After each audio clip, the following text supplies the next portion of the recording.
चैतन्य स्वभावी भगवान आत्मा अनादि अनंत शुद्ध चैतन्य मात्र है।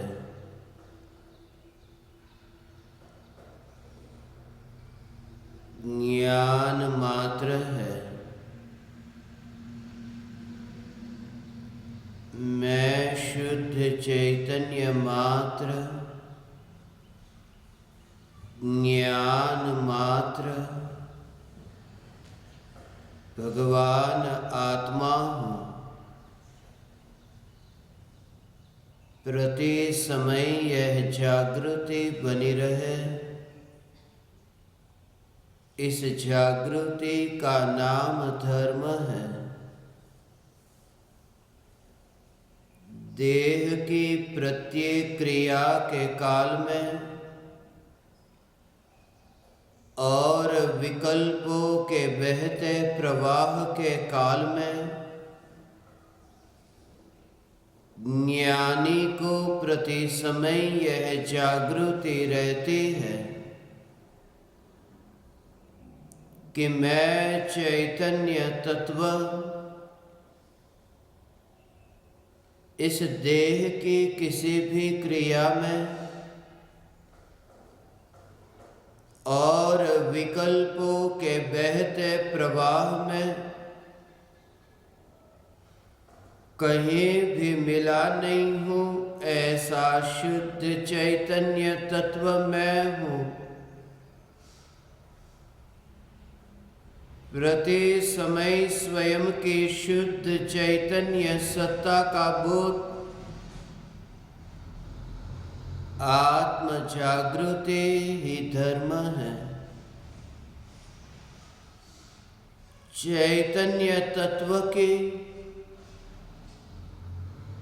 स्व संवेदन प्रत्यक्ष निर्विकल्प अनुभूति होते ही देह होने पर भी देहातीत दशा प्रकट होती है। इतना ही नहीं, विकल्प होने पर भी विकल्पातीत दशा प्रकट होती है। चैतन्य तत्व की निर्विकल्प अनुभूति होते ही आत्मा में अतीन्द्रिय आनंद का सागर उछलता है। फिर भी ज्ञानी की दृष्टि उस अतीन्द्रिय आनंद के सागर की ओर भी नहीं जाती और दृष्टि चैतन्य तत्व पर ही टिकी रहती है। यह चैतन्य तत्व ही मैं हूँ। चैतन्य तत्व की निर्विकल्प अनुभूति होते ही ज्ञान दीपक प्रज्वलित होता है। ज्ञान दीपक प्रज्वलित होते ही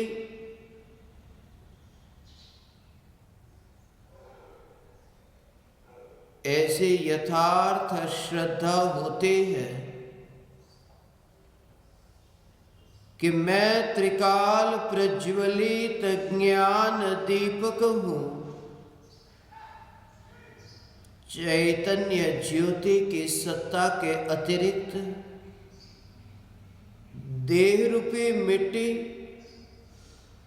और रागादि विकारी भाव रूपी धुएं में कहीं भी फैला नहीं हूँ।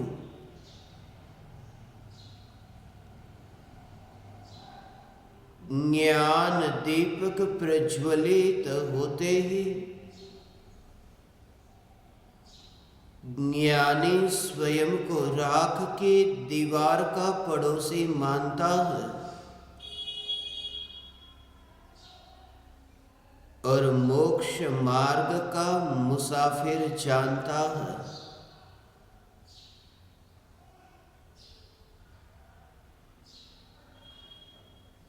ज्ञान दीपक प्रज्वलित होते ही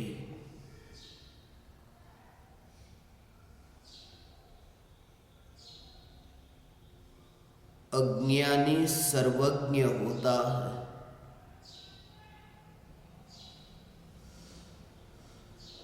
क्योंकि इस जगत में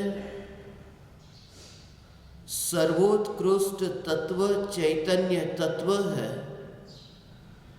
और चैतन्य तत्व को जाना कि सारे जग को जाना, सारे जग को जानने वाले को जाना कि सारा जग सहज ही ज्ञान में प्रतिबिंबित हो जाता है। यद्यपि केवल ज्ञान होता है तब सारा जगत ज्ञान का ज्ञेय होता है,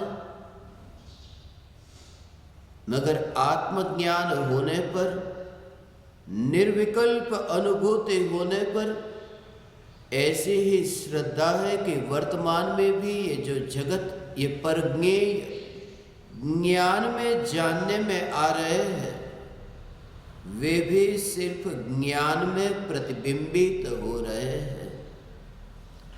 और प्रतिबिंब है, वह प्रतिबिंब भले ही कहे कि ज्ञेयों का प्रतिबिंब है, मगर प्रतिबिंब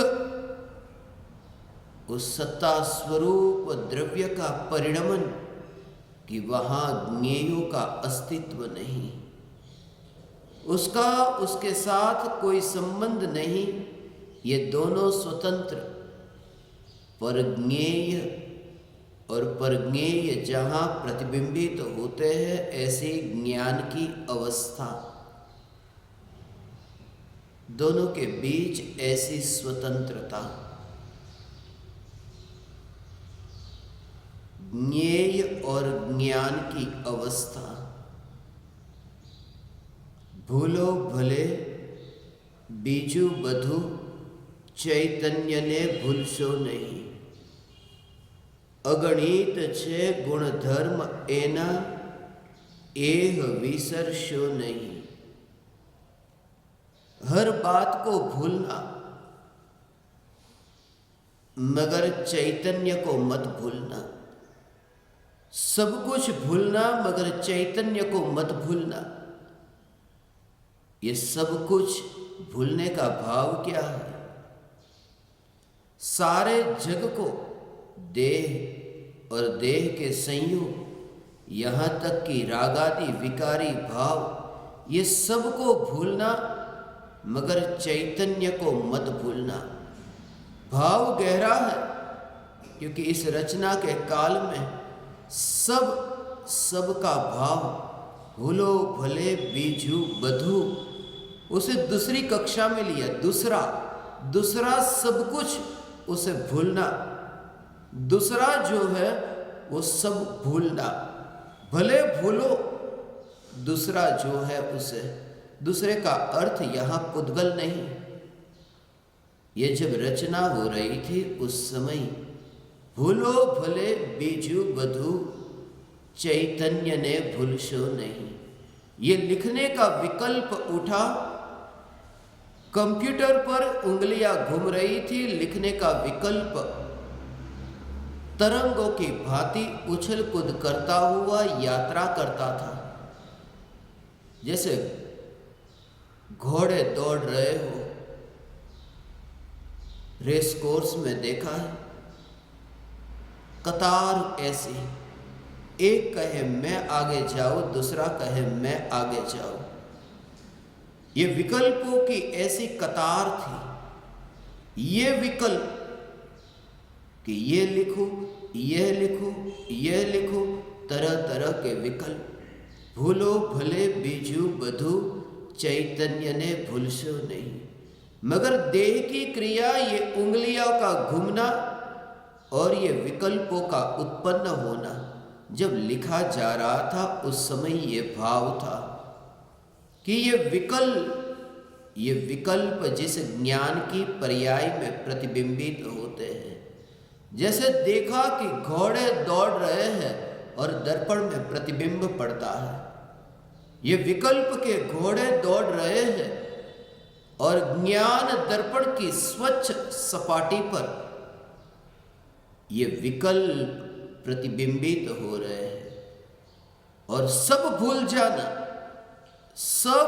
जाना अर्थात ये ज्ञान की ये जो नई अनेक अवस्था है, ज्ञान की अनंत अवस्थाएं हैं। ये ज्ञान की अनंत अवस्थाओं को भले भूल जाना, मगर अनंत अवस्थाओं में ये चैतन्य की एक सत्ता है, उस सत्ता को मत भूलना। ये विकल्प तो चल रहे थे, विकल्प ज्ञान में जानने में आ रहे थे, और ये चैतन्य सत्ता पता ही नहीं चलता कि विकल्प कौन से थे फिर।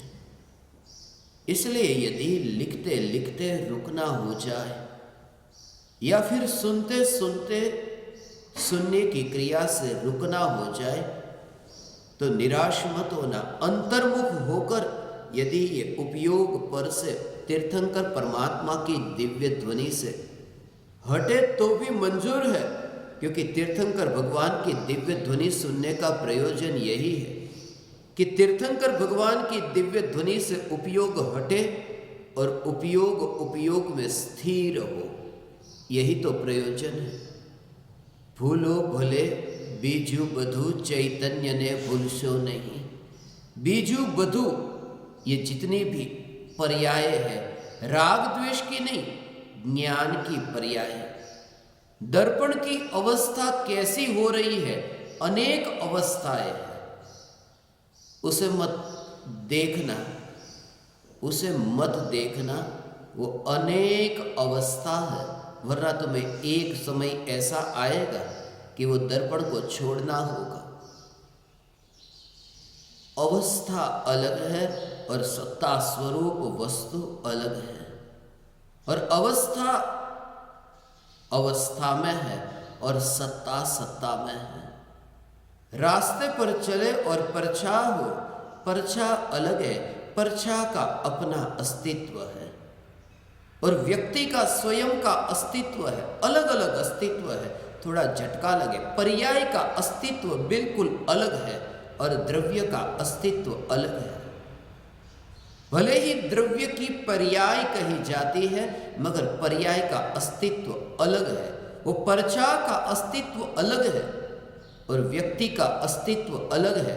भले ही ये कहे कि व्यक्ति की परछाई है, क्योंकि परछाई न होने से वो व्यक्ति मर नहीं जाता, या फिर वो व्यक्ति मर जाए तो परछाई नहीं मर जाती, परछाई तो रहेगी। व्यक्ति के साथ उस परछाई का संबंध नहीं। ये एक समय की पर्याय ये उत्पन्न होती, ये सूक्ष्म भाव है।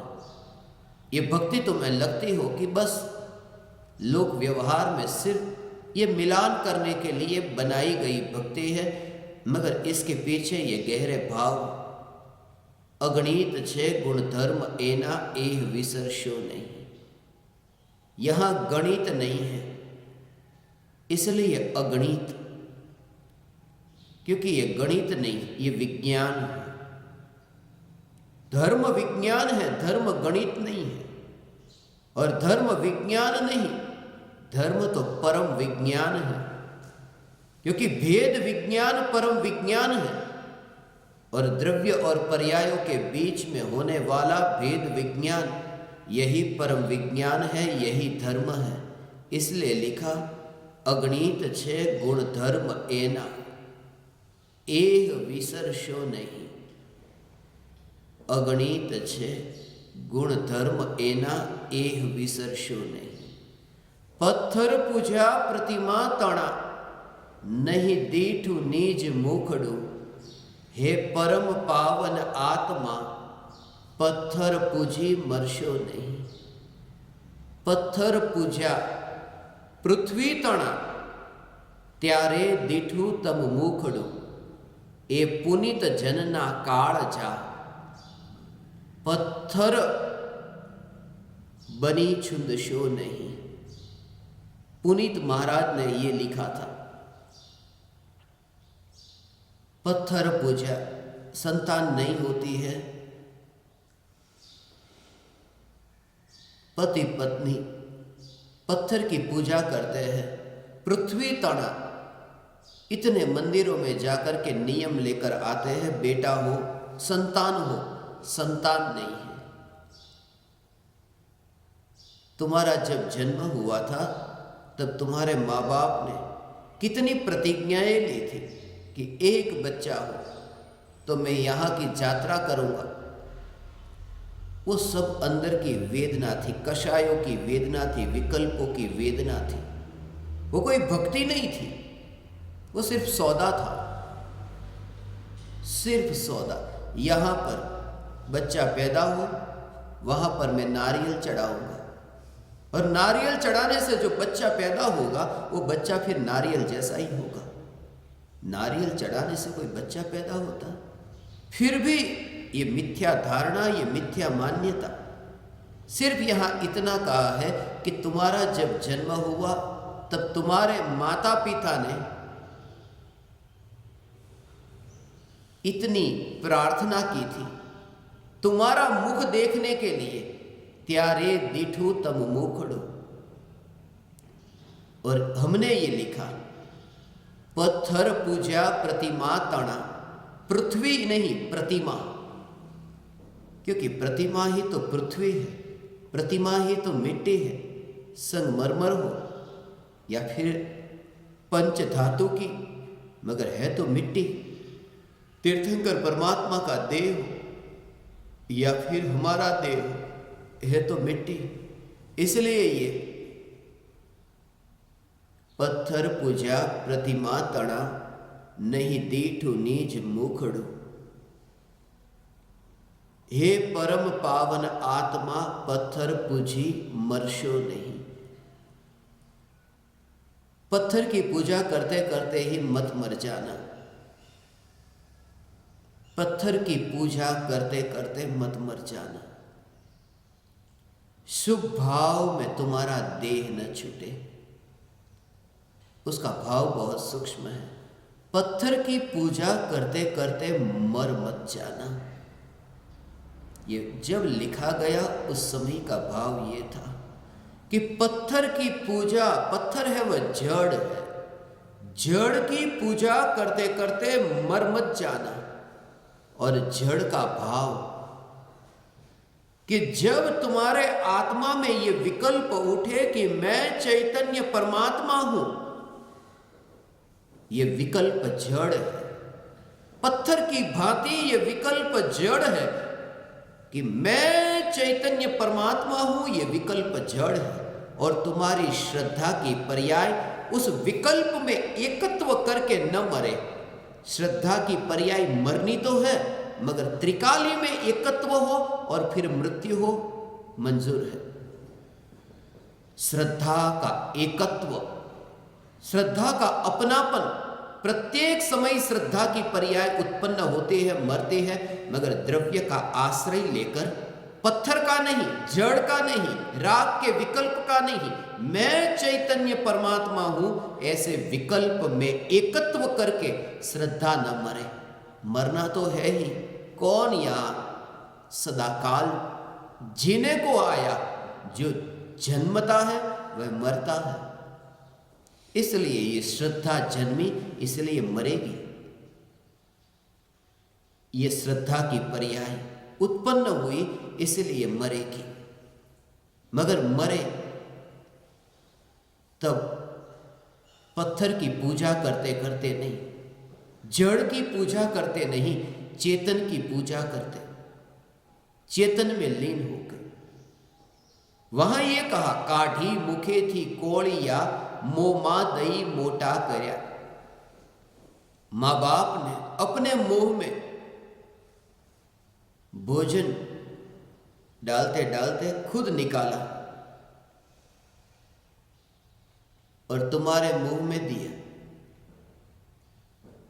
तुम्हें खिलाया पिलाया, तुम्हें बड़ा किया। काढ़ी मुखे थी कोड़िया, छोड़ी अनंता खोड़िया। निज रूप दर्शन न कर्या, निज रूप दर्शन न कर्या। अमृत तना देनार सामे झेर उगलशो नहीं। जिसने अमृत को दिया है उन्हें जहर मत देना। तुम्हारे मुंह में अमृत डाला, तुम जहर मत निकालना। तुम सांप मत होना उस बाप के सामने जिस बाप ने तुम्हें दूध पिलाया और तुम उसे जहर दो। इसलिए अमृत तना देनार सामे जहर उगड़सो नहीं। अमृत न्यायक भाव ने राग रूपे जोशो नहीं। इसमें भी भाव है, ये भाव। इसलिए तो कभी शिष्य गुरु का ऋण चुका ही नहीं सकता, क्योंकि गुरु ने शिष्य को दिया अमृत और शिष्य सिर्फ दे सकता है भक्ति के भाव का राग का जहर। यदि तुम्हें अर्पण करना है तो अमृत के सामने अर्पण करो अमृत को। अमृत के सामने अमृत को अर्पण करने का भाव यह है कि द्रव्य अमृत है, न्यायक देव अमृत है, और अमृत में लीन होने वाली जो पर्याय है उसे भी अमृत कही। आत्मा का अनुभव बस एकमात्र नित्य है। नित्य में लीन हुई पर्याय नित्य है, अमृत में लीन हुआ उपयोग नित्य है। उस दृष्टि से ये कि अमृत के बदले में अमृत देना, अमृत के बदले में जहर मत देना, वो विकल्प का जहर नहीं। इसलिए अमृत न्यायक भाव ने राग रूपे जोशो नहीं। भूलो भले बीजू बधु चैतन्य ने भूलशो नहीं। अगणित छे गुण धर्म एना एह विसरशो नहीं। 1,84 फरी ने परावर्तन पूरा कर्या। ध्रुव धाम लक्ष्य क्षणिक नो बोध तमे भूलशो नहीं। वहां पर भी लाख का वर्णन आया था, इसलिए लाख के कारण लाख स्मरण में आया। लाखों लड़ाव्या लाड तमने कोड सौ पूरा कर्या। ए कोड ना पुरनार ना आ कोड ने भूलशो नहीं। बच्चा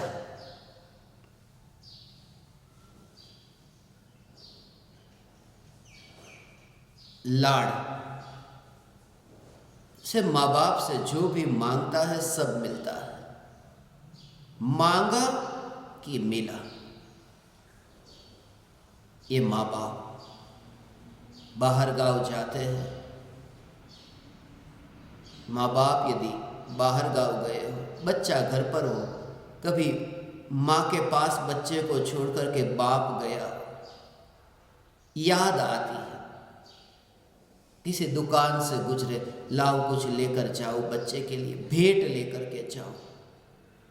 गया हो बाहर गांव और बच्चे ने मांगा था, मांगा कि पापा बाहर गांव जाते हो, वहां से मेरे लिए गाड़ी लेके आना, विमान लेके आना। और वहां याद आया कि बेटे ने मंगवाया है तो लेके जाते हैं ये माँ बाप। मगर सदगुरु ऐसे माँ बाप हैं जो बच्चा मांगे या न मांगे बाहर गांव जाते हैं, लेकर के आते हैं। आचार्य कुंद कुंद देव महाविद्य क्षेत्र गए और वहां हम बच्चों के लिए ये परमागम लेकर के आए। और बच्चों ने तो मंगवाया भी नहीं था कि जा रहे हैं बाहर गांव विदेश क्षेत्र, लेकर के आना, फिर भी लेकर के आए। ऐसे माँ बाप जो बच्चा मंगवाए नहीं फिर भी समझदार कि वे लेके आए,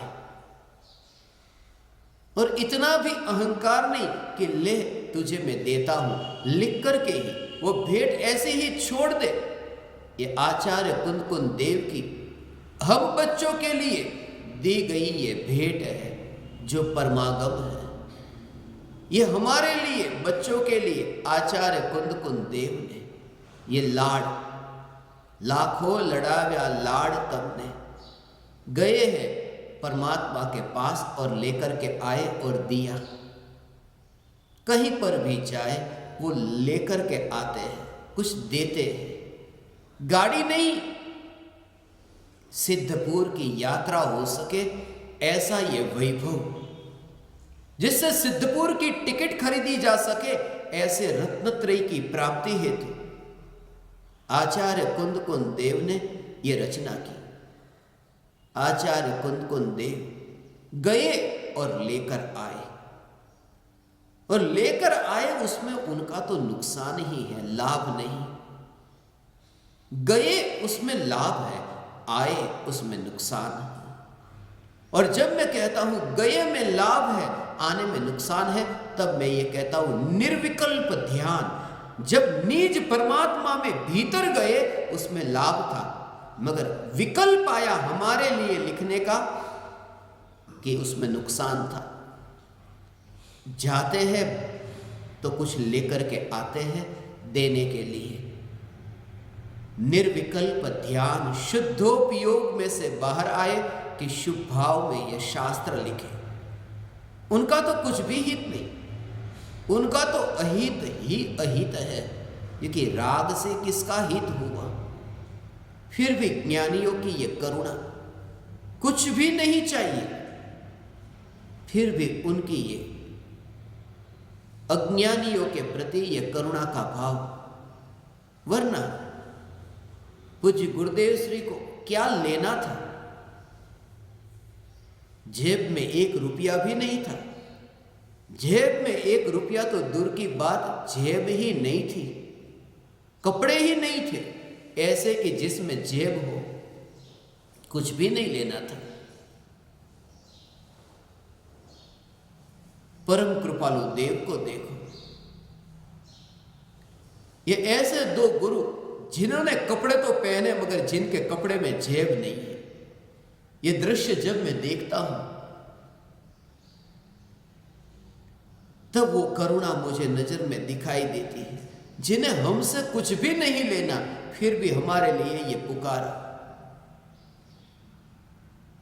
हे ज्ञान दीपक, तुम्हारा ज्ञान का दीपक प्रज्वलित हो। लाखों लड़ाव्या लाड़ तमने, लाड़ से कोड सौ पूरा कर्या। ए कोड ना पुरनारना आ कोड ने भूलशो नहीं। मगर यहां ये लिखा, 1,84 फरी ने परावर्तन पूरा कर्या।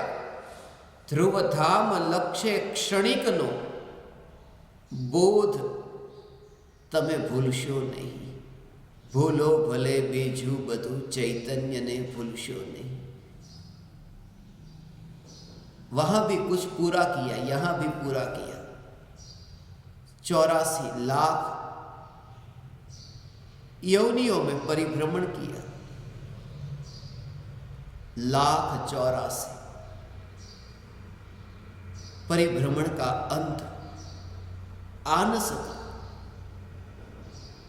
84 लाख पूर्व वर्ष का आयुष्य प्रथम तीर्थंकर ऋषभदेव का 84 लाख पूर्व पूरे किए, मगर अंत क्या आया? अंत तो मोक्ष। हमारे तो 84 लाख योनियों में अनंत परिभ्रमण हुआ, फिर भी परिणाम क्या? परिभ्रमण का परिणाम परिभ्रमण ही रहा। ध्रुवधाम लक्ष्य क्षणिक नो बोध तमे भूलशो नहीं। ये क्षणिक का बोध, और नित्य का अनुभव। नित्य के लक्ष्य से हुआ क्षणिक का बोध नित्य टिकता है, वरना जिंदगी में कितनी बार ठोकर खाई है, भूल जाते हैं, परिवर्तन नहीं आता। दोनों में अंतर है। हमारी नजर के सामने किसी की मृत्यु हो जाए तो थोड़ी देर कष्ट होता है, पीड़ा होती है, रो लेते हैं, खाना पीना 2-4 दिन छोड़ देते हैं, फिर बात खत्म। यह क्षणिक के लक्ष्य से हुआ क्षणिक का बोध है। और राजा ऋषभदेव के सामने भी नीलांजना की मृत्यु होती है, मगर वह जो क्षणिक का बोध है वह नित्य के लक्ष्य से है। अंतर में चैतन्य की दृष्टि है और क्षणिक का बोध है। अब वह उसका परिणाम है, वह मुनि धर्म होगा। मुनि धर्म। बहुत बार पशुओं की पुकार हमने सुनी, पशु को भोजन दे दिया, पानी दे दिया, बस अज्ञानी का भाव यहां तक सीमित रहता है। मां और उसका बछड़ा, गाय और बछड़ा यदि एक दूसरे से बिछड़े हो तो दोनों को देख करके अज्ञानी को क्या विचार आएगा? दोनों को मिला दे। ये अज्ञानी को झटका लगा, अरे ये संसार, मां और बेटी दोनों को अलग, मिला दो दोनों को। ये अज्ञानी का बोध है कि मां और बेटी अलग हो तो उन्हें मिला दो। पशु को पशु के बच्चों से अलग मत रखो। मगर राजकुमार नेमी कुमार यदि ये दृश्य देखते हैं तो गाय को उसके बछड़े से नहीं मिलाते, सिर्फ ये दृश्य देख करके वैराग्य आता है और वे मुनि हो जाते हैं कि ऐसा संसार। ये उसके पीछे बहुत लंबी स्टोरी है, वो कहने का समय नहीं, मगर मैं सिर्फ इतना कहता हूं कि क्षणिक का बोध यदि नित्य के लक्ष्य से हो तो वह नित्य टिकता है। ध्रुव धाम लक्ष्य क्षणिक नो, बोध तमे भूलशो नहीं। क्षणिक का बोध, क्षणिक का बोध। वहां ये लिखा, एकोड़ ना पुरनार ना आकोड़ ने भूलशो नहीं। ध्रुव धाम लक्ष्य क्षणिक नो, बोध तमे भूलशो नहीं। भावो शुभाशुभ हो भले, पण ज्ञान दीपक ना ठर्या। ए धर्म नहीं पण कर्म छे, ए मानवू भूलशो नहीं। भाव हो शुभाशुभ भाव, मगर ज्ञान दीपक, जिन्हें शांति प्रकट नहीं हुई। भावो शुभाशुभ हो भले, पण ज्ञान दीपक ना ठर्या।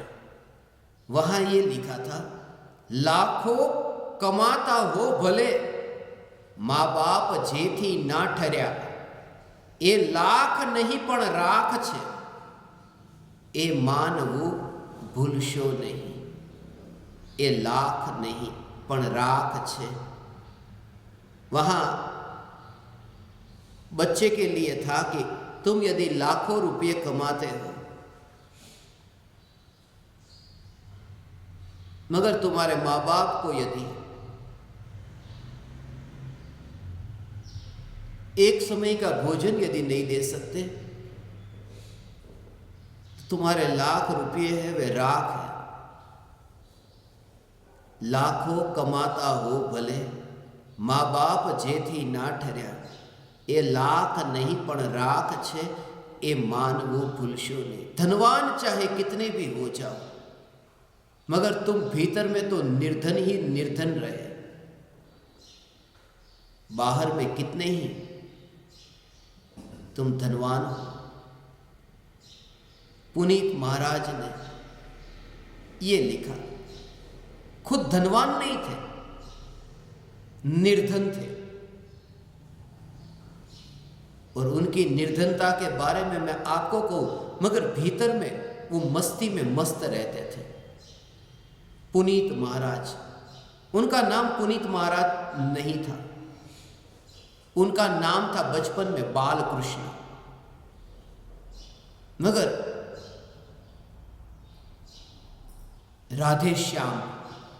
राधेश्याम महाराज जो उनके गुरु, जिन्होंने उनको पुनीत महाराज नाम दिया। पुनीत का अर्थ है पावन। पुनीत महाराज बिल्कुल गरीब थे, धंधुका में। और गरीब की भक्ति के बारे में जैसे मैंने कहा है, अमीर की भक्ति ऐसी नहीं। उनके पास बजाने को सितार नहीं था, उनके पास बजाने को तबले नहीं थे, मगर भक्ति के लिए उन्हें संगीत चाहिए था। और जब ये रचना होती, वे जब गाते, तो संगीत के लिए वे क्या करें? मैं ज्ञान दीपक को कहता हूं ना, मटका, और मटके यदि टूटे हुए हो और गिरा हुआ मटका कहीं रास्ते पर गिर गया, और गिरे हुए मटके की जो इसके ठिकरे हो गए, पुनीत महाराज ने 2 ठिकरे लेकर के अपने जीवन में भक्ति की है। उनके दृश्य को तुम देखो, ठिकरे से ठिकरा बजाते थे और संगीत पैदा करते थे। जो संगीत आज हमारे पास लाखों का सितार हो मगर पैदा नहीं हो सकता। संगीत तो पैदा होगा मगर वो मुर्दा होगा, जीवंत न होगा। पुनीत महाराज जिन्होंने रामायण लिखी, इनकी रामायण भी मैंने पढ़ी है।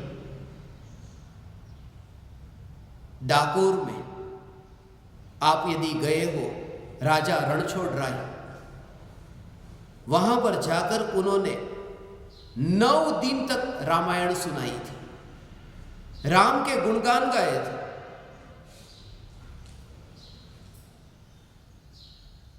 ये बात मुझे अभी एक स्मरण में आई कि ठिकरे से ठिकरा बजा करके संगीत पैदा करना।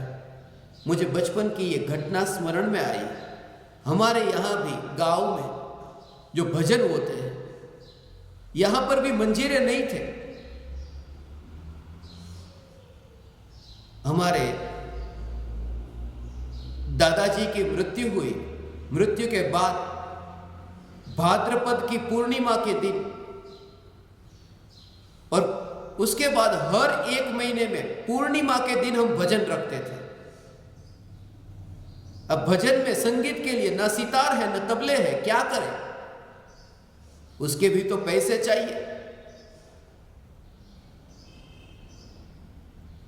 थोड़े रुपये तो चाहिए। यहां तो 1 रुपया भी नहीं, रुपया नहीं था, मगर 25-25 पैसे तब चलते थे। उस जमाने में 25 पैसे भी चलते थे, 20 पैसे चलते थे, 5 पैसे चलते थे। जो 5 पैसे का सिक्का, छोटा सा 5 पैसे का सिक्का, ऐसे सिक्के, 2 सिक्के, 5 के 2 सिक्के, रुपये के नहीं, 5 पैसे के 2 सिक्के। और जो हमारे घर पर आते थे, वो कहते,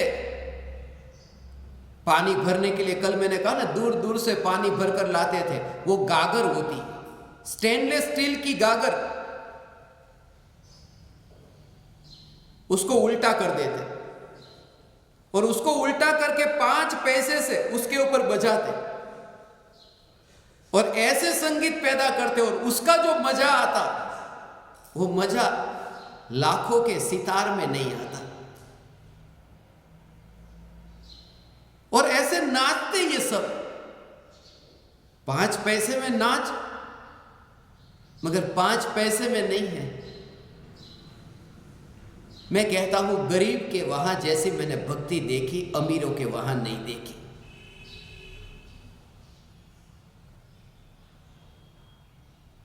मालपुर की बात की थी ना, उनकी भक्ति ही कुछ और है, उनकी मस्ती कुछ और है। वो मस्त होते तो फिक्र नहीं करते।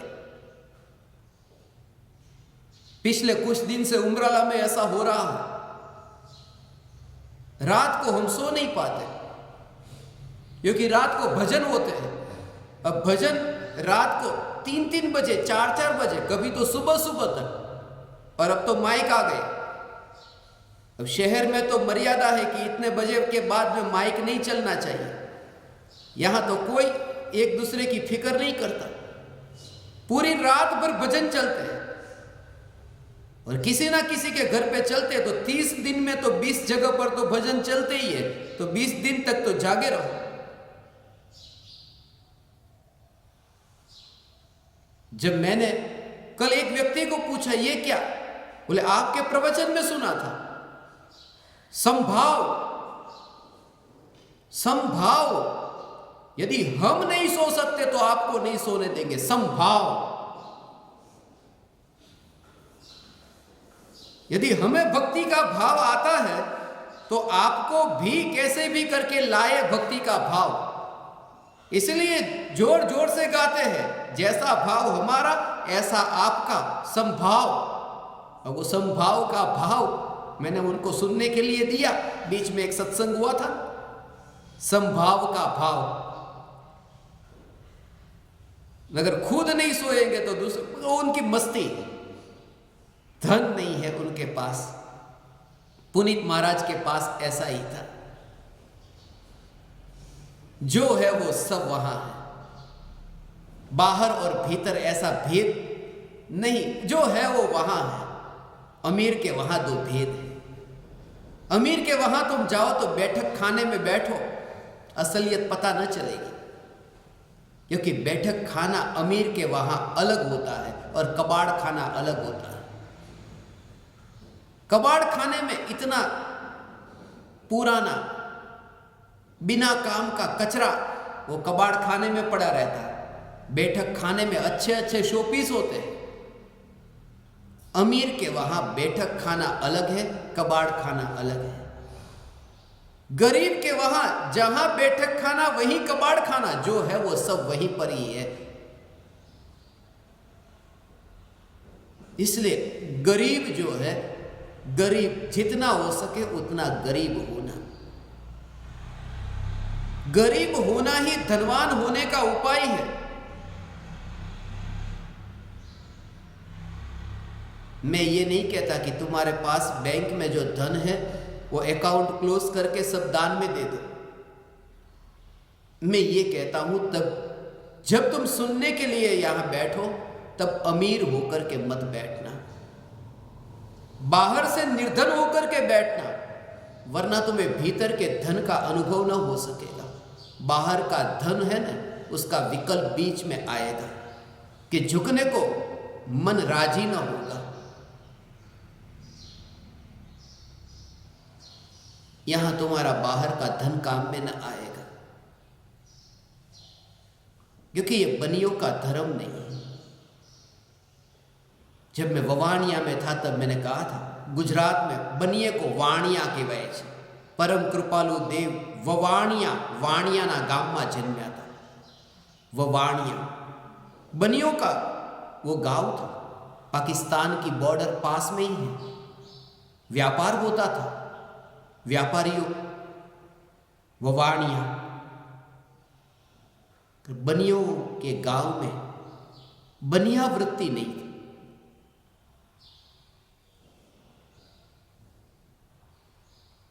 यहां तुम्हारा गणित न चलेगा, यहां हिसाब नहीं चलेगा, यहां तर्क न चलेगा, यहां झूठ नहीं चलेगा। मुझे एक मारवाड़ी स्मरण में आया। जिंदगी पर कुछ भी दान तो दिया नहीं, इकट्ठा ही इकट्ठा करते गया। जैसे तुमने भी सुनी होगी मारवाड़ी की कहानियां, मैंने भी सुनी है, पढ़ी है।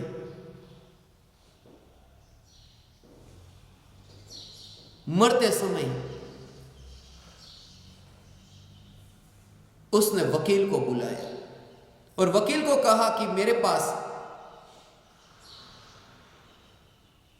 अब समय कम है, जाने का समय हो गया। मैं चाहता हूं मैं जाते जाते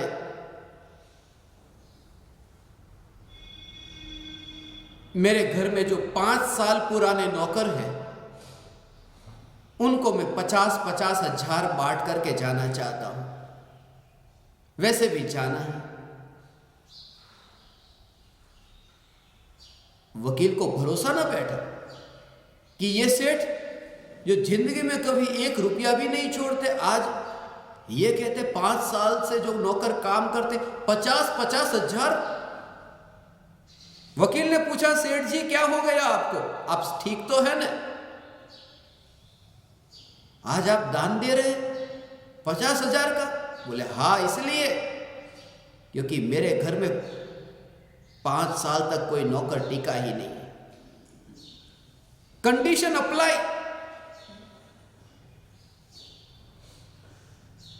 मरते मरते भी तर्क नहीं छूटता। बुद्धि तो बहुत है, धन भी बहुत है, मगर झूठ भरा है भीतर में।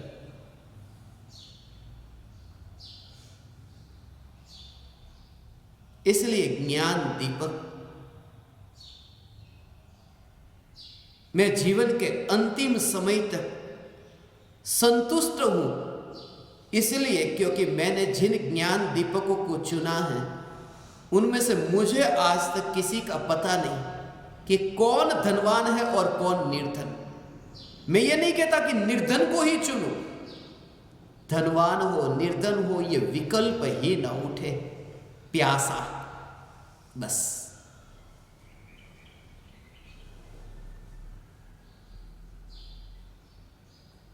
इसलिए तो ऐसे ऐसे धनवान आते हैं जाते हैं, निर्धन रह जाते हैं, टिक जाते हैं। कल ज्ञान दीपकों का उद्घोष होगा। 142 का दिन है, मगर 142 में आपका नंबर नहीं लग सकेगा। फिर भी जिनको 142 में नंबर लगाना हो उनके लिए एक सुविधा मैं बताता हूं। 142 में नंबर लगाना हो कभी ना कभी तो परोक्ष तो हो जाओ, तो कभी प्रत्यक्ष हो सकोगे। कल से कुछ साधकों के नाम आने शुरू हुए हैं। परोक्ष ज्ञान दीपक जो होंगे वे प्रत्यक्ष होंगे। शुरुआत तो करो। ये आश्रम आपके लिए। वृद्धाश्रम की बात की थी, ये वृद्धों का ही आश्रम है।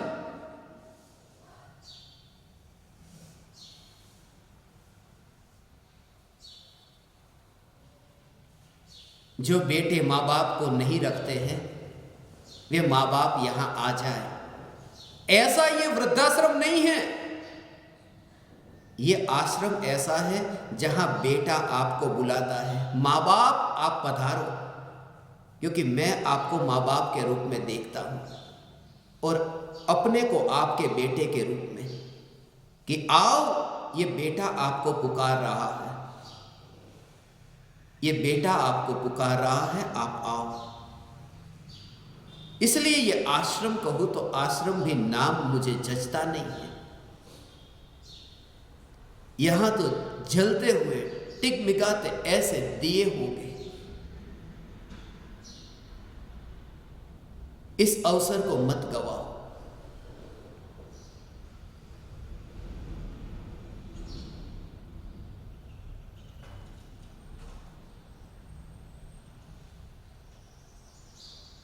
बेटा ही मां का ध्यान रख सकता है। मां इतनी बूढ़ी हो गई हो, मां अपना ध्यान कैसे रखे? बेटा ही मां का ध्यान रख सकता है। मां अपना ध्यान नहीं रख सकती। ध्यान के लिए तो बेटा चाहिए, क्योंकि पर्याय ही द्रव्य का ध्यान कर सकती है। द्रव्य में तो वह सामर्थ्य नहीं, बूढ़ा हो गया है, अनंत काल बीता, द्रव्य बूढ़ा होता नहीं। मगर अनंत काल बीता, वो द्रव्य द्रव्य का ध्यान नहीं करता, संतान द्रव्य का ध्यान करती है, पर्याय द्रव्य का ध्यान करती है, पर्याय आत्मा का ध्यान करती है। इसलिए भावो शुभाशुभ हो भले, पर ज्ञान दीपक ना ठहरा। ए धर्म नहीं पण कर्म छे, ए मानवू भूलशो नहीं। ये शुभाशुभ भाव है, वह कर्म है, धर्म नहीं। धर्म तो पूर्ण के आश्रय से होता है, परिपूर्ण के आश्रय से। इसलिए ज्ञान दीपक तुम अपने को अपूर्ण मत मानो। स्वतंत्र स्वरूप संपूर्ण शतक वो रचना हो चुकी है। मैंने कुछ ज्ञान दीपकों को पढ़ने के लिए दी है, जो यहां रहते हैं, निकट रहते हैं। 100 गाथा की रचना हुई थी। भक्ति हो मगर भीतर में पूर्णता की जागृति हो। यहां पुमराला में ही खेत कहो, जंगल कहो, खेत में बैठे थे। 19 मई का दिन था 2020, और तब ये स्वतंत्र स्वरूप संपूर्ण शतक की रचना हुई थी। वो दृश्य आज भी है। 19 मई का दिन था, और 19 मई से मुझे ये स्मरण में आया कि पुनीत महाराज का जन्म 19 मई को हुआ था। 19 मई को, उसी दिन उनके 112 वर्ष पूरे हुए थे। उनका जन्म 1908 में हुआ था। 1908 19 मई के दिन 112 वर्ष पूरे हुए। और उस समय ये मुझे पुनीत महाराज का 1 घंटा 12 मिनट का सत्संग रखते थे ना, मगर उस समय इतना समय बीत गया। हम गए थे शाम को भोजन करके, आए वापिस रात को 11 बजे के आसपास। फिर से वहां जाने वाले ये ज्ञान दीपक को लेकर। कल ही मैंने मोटा भाई को बताया, अब खेत खाली हो गए, अब जितने पौधे वगैरह थे सब निकल गए, अब जंगल हो गया। हम सब जाएंगे, रात रात वहां बैठेंगे। तुम मत आना जो ऑनलाइन सुनते हैं, जिनको डर लगता है अंधेरे में, क्योंकि हम तो अंधेरे में जाएंगे। और डर नहीं लगता है तो आ जाओ।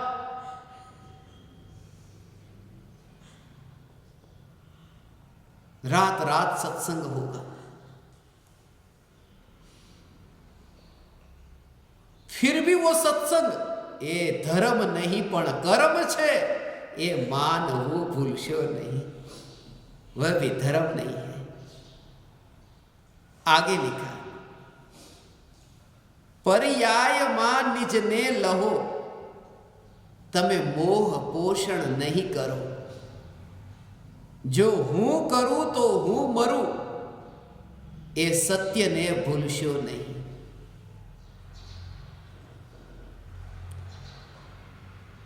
पर्याय मां निज ने लहो, तमे मोह पोषण नहीं करो।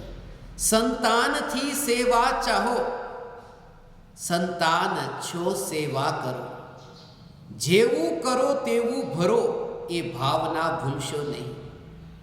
पुनीत महाराज कहते हैं, संतान से यदि सेवा चाहते हो तो तुम भी संतान हो, मां बाप की सेवा करो।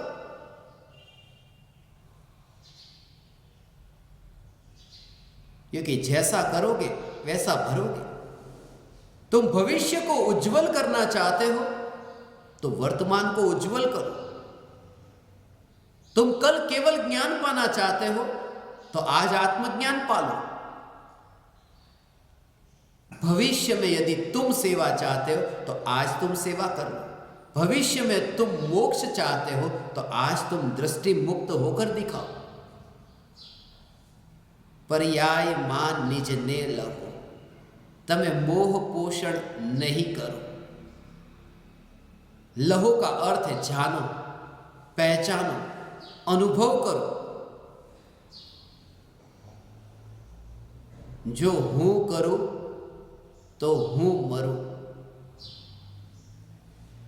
ये सत्य ने भूलशो नहीं। मैं करता हूं, जो करता है वह मरता है। इसलिए क्रिया में मरना नहीं कहा, करना में मरना कहा। इसलिए सम्यक दर्शन होने पर क्रिया होती है, भोजन की क्रिया होती है। दुकान पर जाता है, नोट को गिनता है, विवाद भी हो, लड़ाई भी हो, लड़ता भी है, मारपीट भी करता है। ज्ञानी मारपीट करता है, क्रिया करता है, क्रिया सब करता है। क्रिया तो होती है, फिर ज्ञानी क्यों? इतनी क्रिया होती है फिर भी ज्ञानी? क्रिया होने पर भी करता नहीं है, क्योंकि ज्ञानी होने के लिए क्रिया बंद होना जरूरी नहीं है, कर्ता बंद होना जरूरी है। इसलिए ज्ञानी में क्रिया तो है मगर वहां कर्ता नहीं है, और जो कर्ता नहीं है वो फिर मरता भी नहीं है। इसलिए ज्ञानी अमृत हुए, और इसलिए ज्ञानी के बोध भी अमृत हुए। इसलिए तो बोधामृत कहा, इसलिए तो उपदेशामृत कहा, क्योंकि वे मरते नहीं, उनके वचन, उनकी वाणी भी मरती नहीं। जो हूं करूं तो हूं मरूं, ये सत्य ने भूलशो नहीं। मैं कुछ नहीं करता, कोई किसी का कुछ करता ही नहीं, क्योंकि करने की जरूरत नहीं, पूर्णता है। इसलिए गुरु शिष्य को ज्ञान भी देता है, मगर शिष्य मांगे गुरु से, हे गुरु तेरा ज्ञान दो मुझे, नहीं दे सकते। गुरु से मांगते हो, आज के दिन तो मत मांगना, गुरु से तेरा दो, क्योंकि आज का दिन तेरा दो का दिन है। तेरा दो, तेरा दो, तेरा दो, गुरु आपका ज्ञान मुझे दो, तेरा दो। नहीं, कौन किसे क्या दे सकता है? आज का दिन तो बहुत खतरनाक दिन है। आज का दिन इसलिए क्योंकि लोगों के आज सुबह मैसेज आए थे कि 13 तारीख को प्रवचन नहीं है ना, अमेरिका से। क्योंकि अमेरिका में मैंने ज्यादातर इमारतों में ये देखा, 13वीं मंजिल नहीं होती। 13 का अंक सबसे खतरनाक अंक, मोस्ट डेंजरस। 13 न पड़े फेर,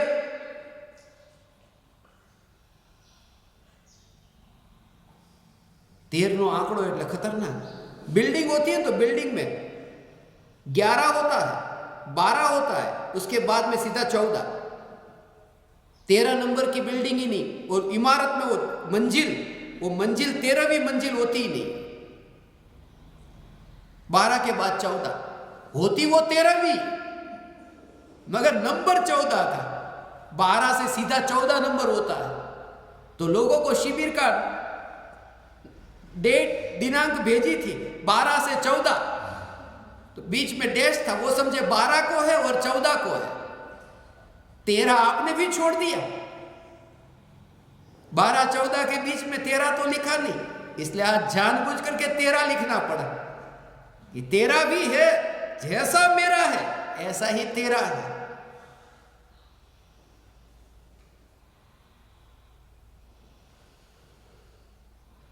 जो हूं करूं तो हूं मरूं, कुछ भी करता नहीं, क्योंकि करने की जरूरत नहीं, तू पूर्ण है।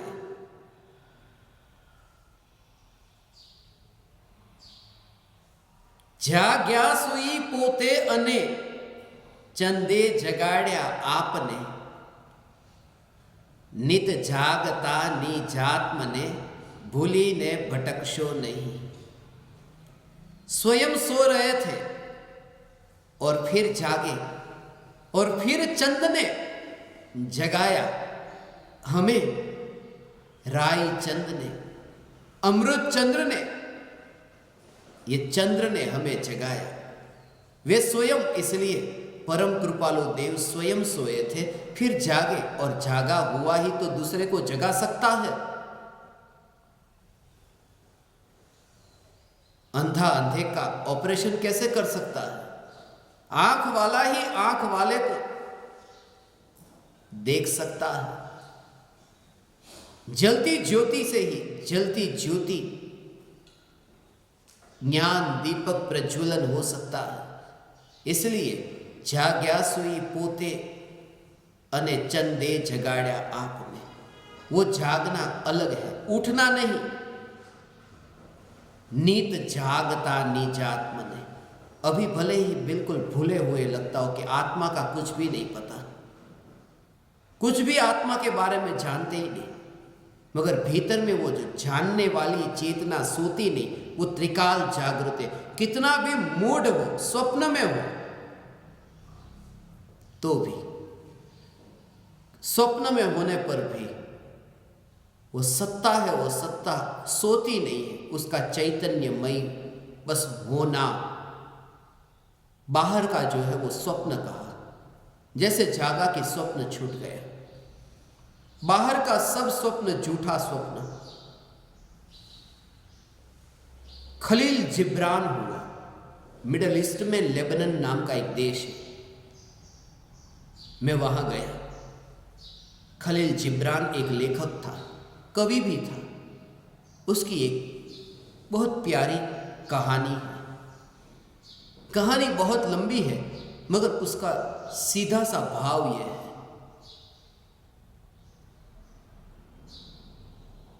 कि वो लिखता है कि माँ और बेटी के बीच कितना प्रेम है, मगर माँ बेटी को सपना आया, उसमें उसने कॉन्शियस माइंड और अनकॉन्शियस माइंड,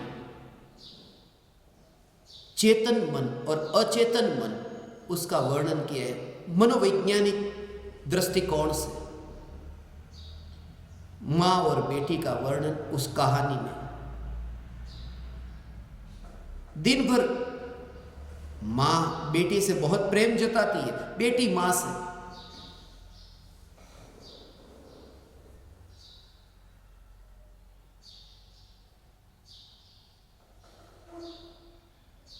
रात को माँ को नींद नहीं आ रही थी। माँ बैठी थी बगीचे में और बेटी सो रही थी घर में। बेटी को सपना आया, माँ को भी सपना आया।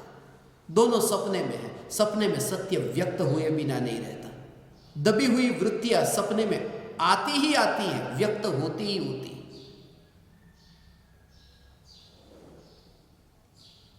माँ बेटी से कह रही थी, तू ही मेरी शत्रु है, तेरी वजह से ये मेरा बुढ़ापा आया। तू नहीं होती तो मेरा बुढ़ापा ना आता। आज जो मैं बूढ़ी हो गई, तेरे कारण ही लोग तुझे देखते हैं, मुझे कोई देखता ही नहीं। अब तेरी कब शादी हो जाए, कब तुझे विदा कर दूं, ये सपना चल रहा था।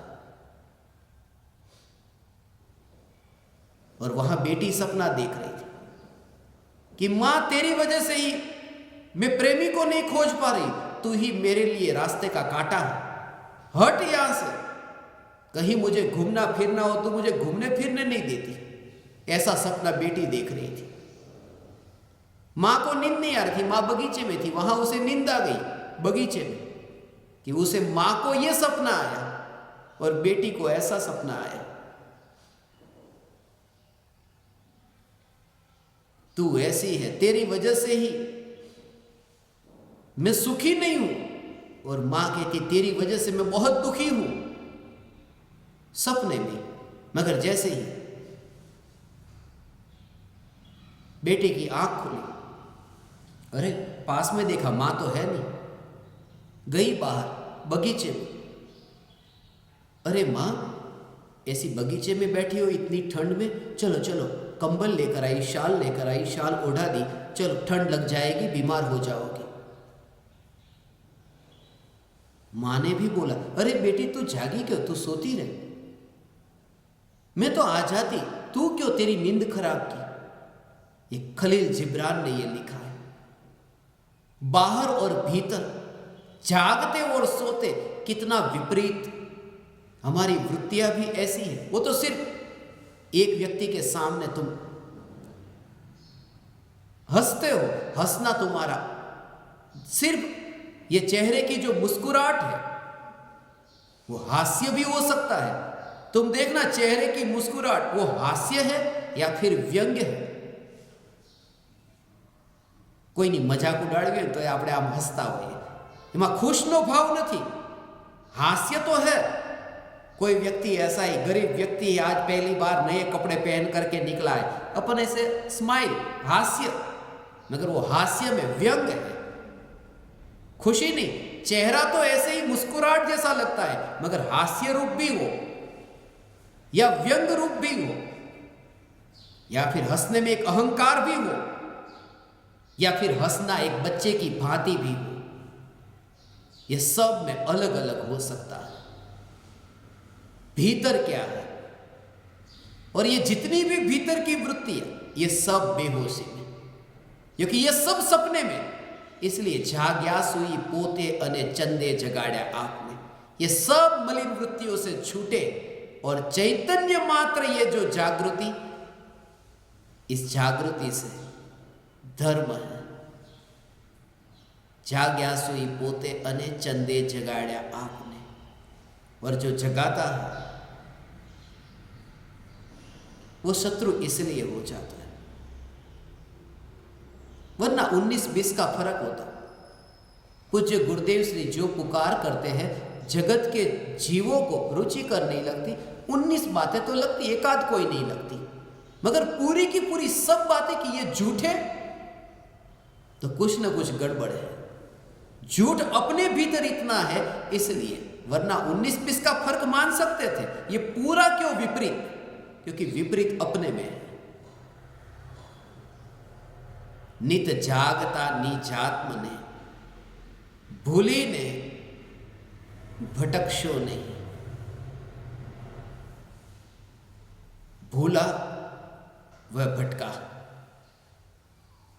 हे ज्ञान दीपक, रात होने से पहले ही अभी हमने मिल लिया, संध्या होने से पहले ही सूरज की किरण हम तक पहुंची। ये तीर्थंकर भगवान की दिव्य ध्वनि की किरण मृत्यु से पहले हमें प्राप्त हुई। मैं भावना भाता हूं आपको, चैतन्य को मत भूलना। ये भक्ति का भाव ऐसे स्पर्श करे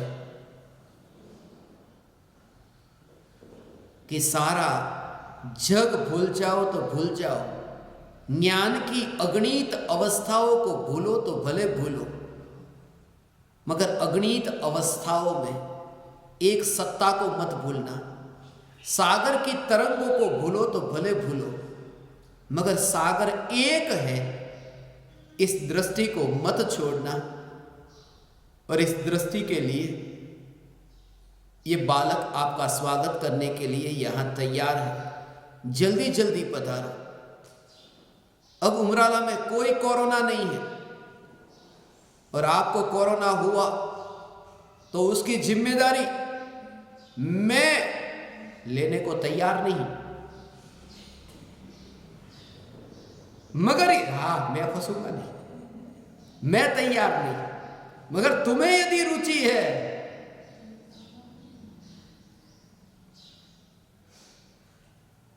तो जल्दी जल्दी पधारो। आप समस्त ज्ञान दीपकों ने इस बालक को सुना। मैं आप समस्त परमात्माओं को मेरे हृदय के अंतःकरण से प्रणाम करता हूं। मेरे प्रणाम स्वीकार करें।